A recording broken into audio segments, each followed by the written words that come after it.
Welcome back, Cardboard Warriors. How's everything going out there? Hope everybody's still hanging in there through this crazy year. If you saw my video probably last night about the collector's box, I finally got the rest of my Zendikar Rising pre-orders in. The set boosters and collector's boxes that I had pre-ordered that, I got pushed back to the second wave. I'm not too happy about it. Anyway, so let's break in here. This is only the second set box I've been able to open because, I got pushed back. I guess I wasn't worthy. I guess ordering 2 months in advance isn't good enough. It's not warped or anything like that, so that's good. Hopefully there's no damage on there.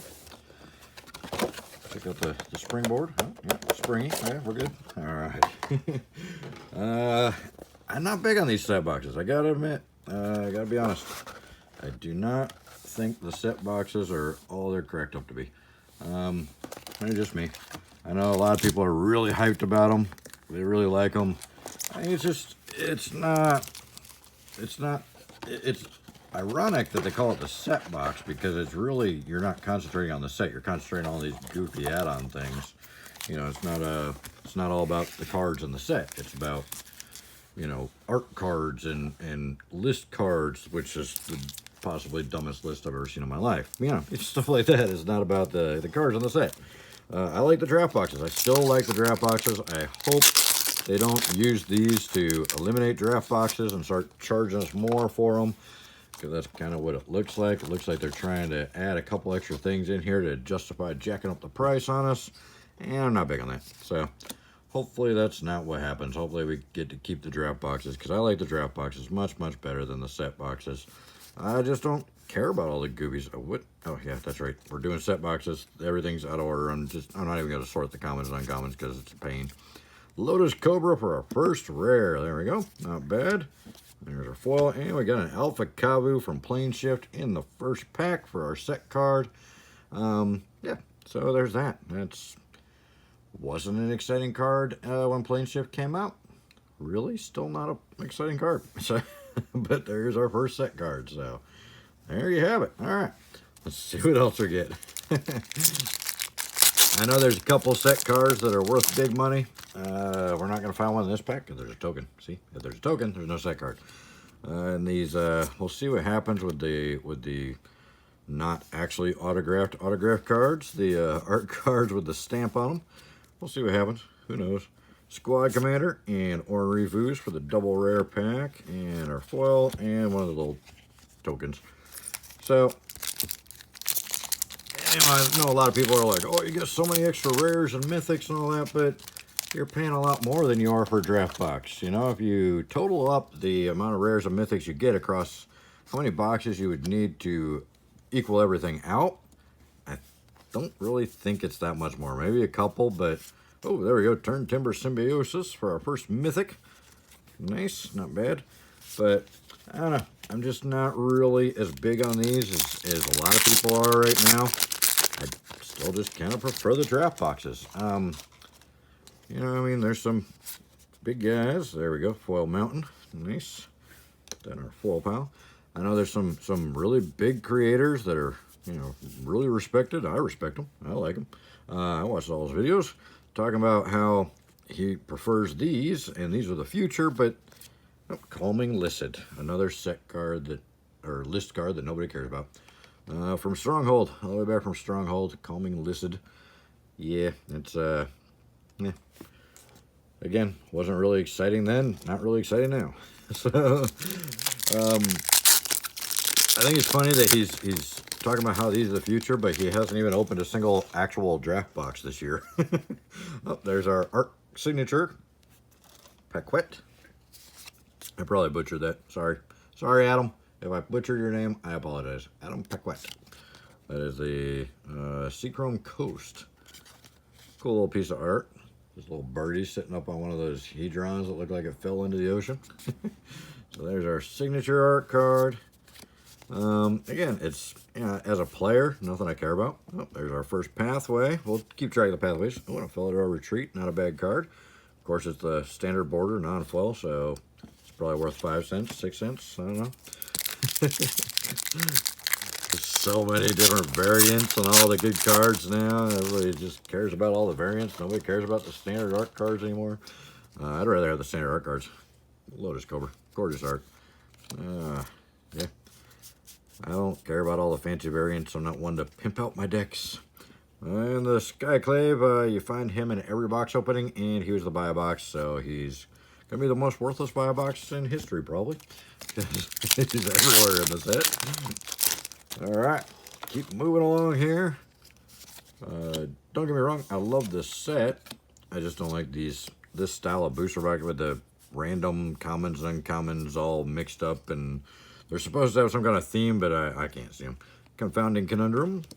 I don't get the whole theme thing. It's, I'm not going to waste my time sitting there going, oh, what did they try and put together in some kind of combination here, you know? I'm really not that impressed with all that. So, but the product in general, ooh, another pathway. I love the pathways. That's my favorite thing to pull in this set. The set in general, awesome. There's some really good cards in it, and the modal spells are just, such epic wins in my book. I love the modal spells. Foil land. Hopefully they keep doing those for quite some time to come. They're Relic Robber. And Blood Chief's Thirst. I think, if I remember correctly, that one might actually be an uncommon that's worth like close to $1 in the foil. So, I know the little, what's the little guy there that, the little mill dude, the uncommon that's actually worth over $1 in the foil. But, well, I'll point them out when we come across them, if I remember. I might not. I get distracted easily. Archpriest of Iona, and then a Molten Blast. I think there's a red card that's a common that might be worth a little bit in the foil, too.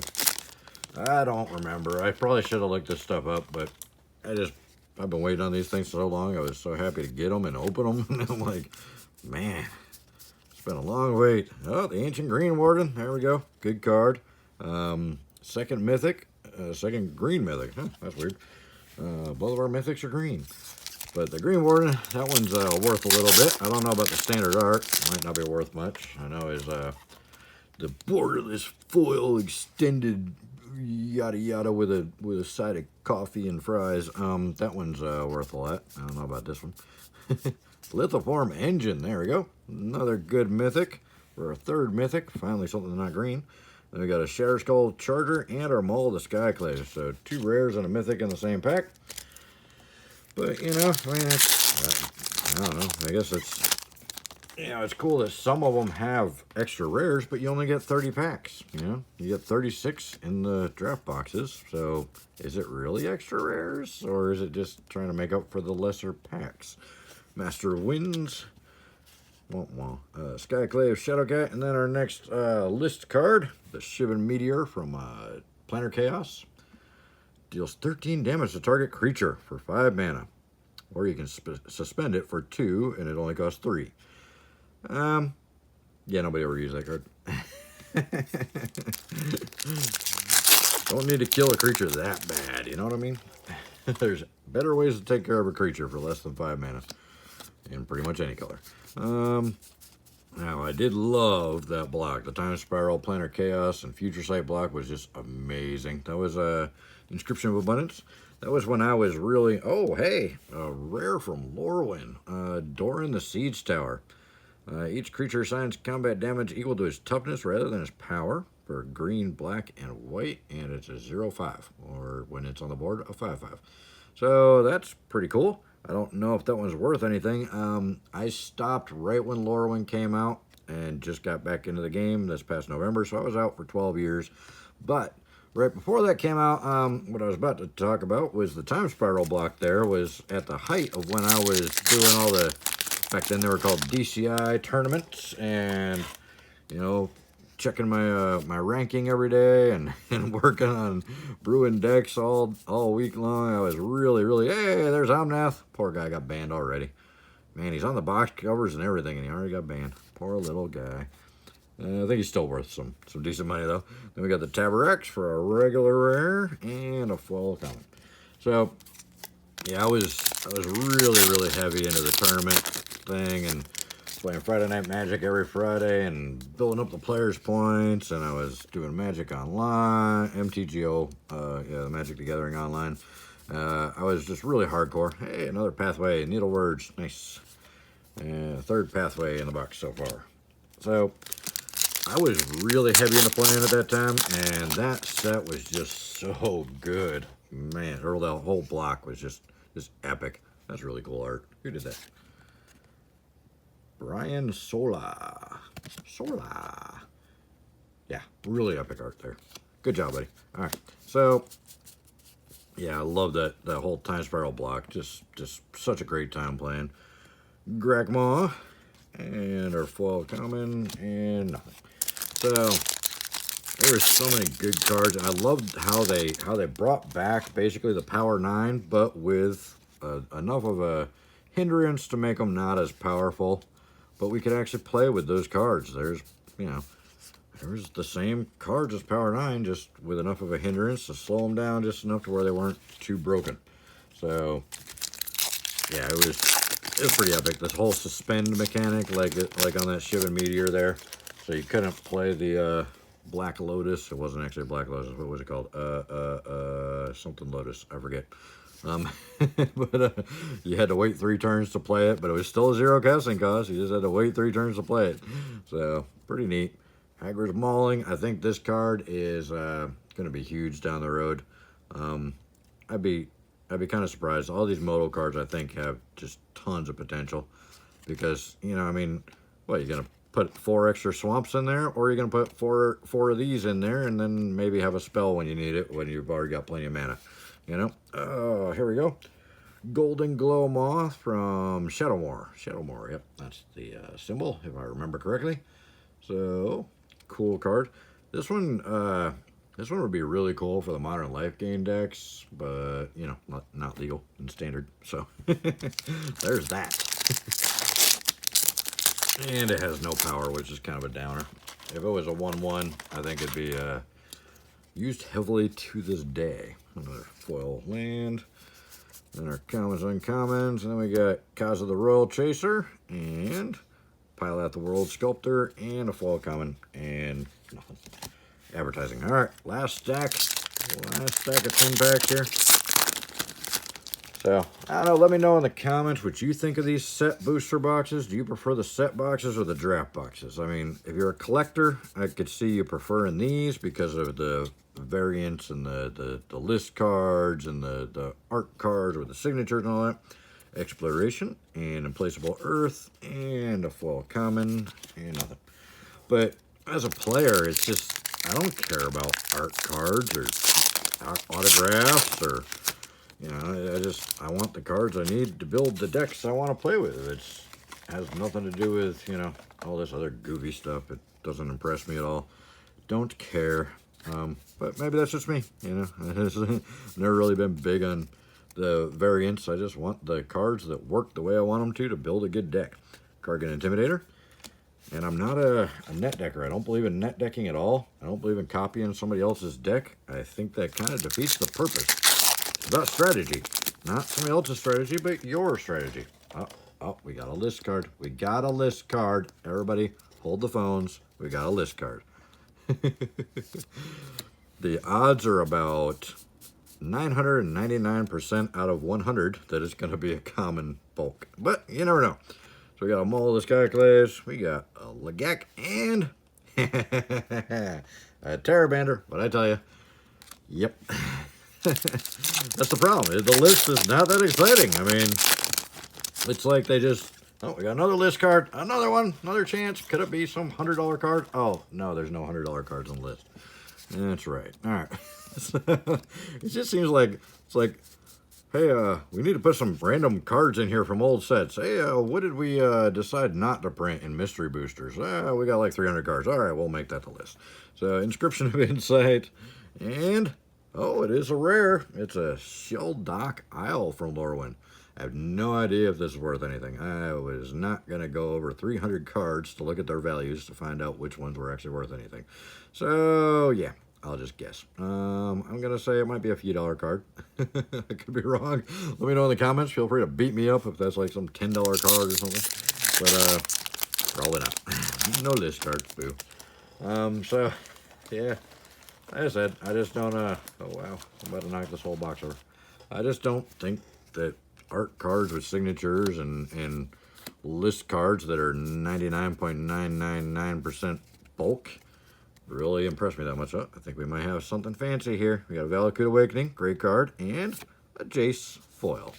Mythic. Nice. So, 5th foil of the box, and that was a good rare, so that was a pretty good pack. We're only up to 5 mythics, though. Maybe I'm wrong, but if I recall correctly, I think we pretty much averaged 5 or more mythics in the regular draft boxes every time. Some of the draft boxes, quite a few mythics. Soul Shatter, and foil common, and that's it. And advertising. So they can't even give us a token. Too cheap to give us tokens. They give us advertising cards. Got another list card. What's it gonna be? We already got 2 rares, both from Lorwyn, oddly enough.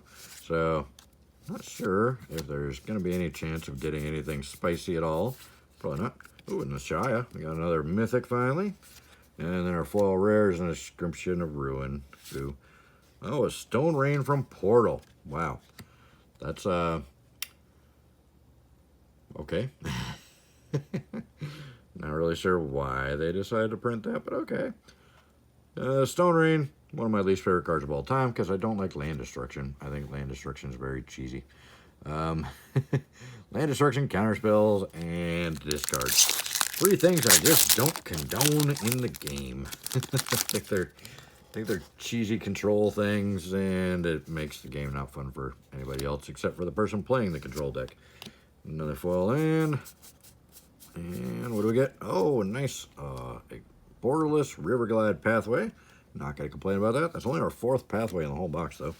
And then a foil common. 2 packs left. Will we get anything spicy here in the close? Like I said, let me know. Oh, come on. Come on. Let me know in the comments what you guys think. What do you think of these set booster boxes? I am going to be opening several more over the next week or so, because I finally got the ones I was supposed to be opening the first week the set dropped. Just now. Just today. Finally. After months. Yeah. So, anyway. Rant over. And no list cards at the end. Alright, what are we going to get in the last pack? No signature. We only got 1 signature in the box. That seems to be pretty much par for the course with this set. Will we get anything spicy? Nope. Skyclave Relic and a common foil. So, there you have it. We got... Yeah, you guys can't see over this giant stack of commons and uncommons that I'm probably going to procrastinate for a month on sorting. We only got 4 pathways. One of them was the Borderless, the Riverglide. We got the Needleverge, Clearwater, and the Break Climb in the regular borders. We got, what do we get? 6 mythics at the end, 1 foil. We did get the good ones. We got Symbiosis, which is not bad. The Green Warden's great. Lithborn's amazing. Omnath is awesome, 2-base band. The Shia is great. And then, of course, Jace. Jace is pretty tough himself there. For our set cards, or list cards, I always say set when I mean list, and I half the time say list when I mean set. So there's that. Stone Rain from Portal. We got the Shelldock Isle from Lorwyn. A Terramander from Ravnica Allegiance. Golden Glow Moth from Shadowmoor. Dora and the Siege Tower from Lorwyn. Shivan Meteor from Planar Chaos. Calming Listed from Stronghold, and an Alpha Kavu from Planeshift. So there's that. Let me know what you guys think in the comments. Let me know if you agree with me, if you prefer the draft boxes and don't care about art cards and signatures and 99% chance of whiffing on these list cards because they didn't put anything really that great in them, and that they put so many junk cards that it's so few and far between when you actually do get something great out of the list cards that it's just not that exciting. I don't know. I almost forgot this again. I always forget these. I put them on, well, because they're green boxes behind me. These are green. They just kind of blend in the back. You know, I'm very forgetful. Squirrel. All right. So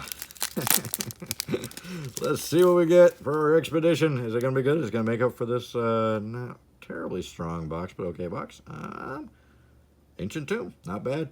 Not an enemy fetch, as we've seen time and time again. WotC really nerfed the enemy fetches in the expedition slot.